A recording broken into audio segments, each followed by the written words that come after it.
Well, whenever you visit a friend's house, chances are you don't go down into the basement and inspect the foundation, but you intuitively realize that if someone were to take part of that foundation out, the house would sag, and if enough was taken out, it would fall.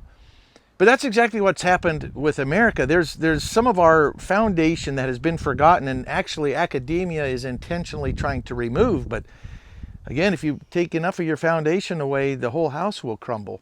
And that foundation piece in America is the hand of God. And there's a great book. It's called The Light and the Glory. It's by Peter Marshall. Mine has all kinds of dog ears in it. So it's an amazing book, but it documents the hand of God in America, starting with the Spanish priests who started the missions in the Southwest, all the way to the writing of the Constitution when the convention was about to fail because they couldn't make any progress. Ben Franklin recommended daily prayer. That was begun and was the turning point in giving us our Constitution. But there's a great story in here I really like. The Puritans were able to reach a tribe of Indians with the gospel who they became Christ followers, and it was really amazing. It's one of the things that the Puritans wanted to come here for.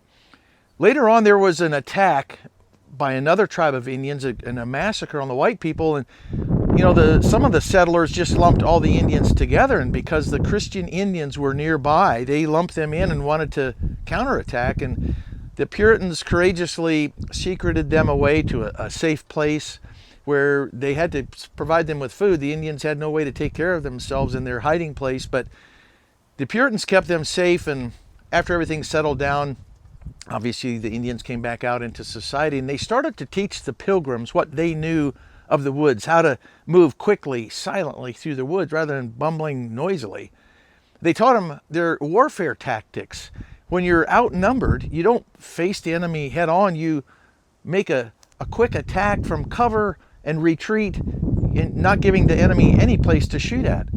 Basically guerrilla tactics that 100 years later the colonists would use to defeat the British, who were still fighting in the old European style.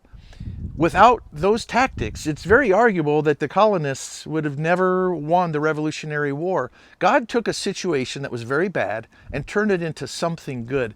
There are dozens and dozens of stories like that in the book, The Light and the Glory by Peter Marshall.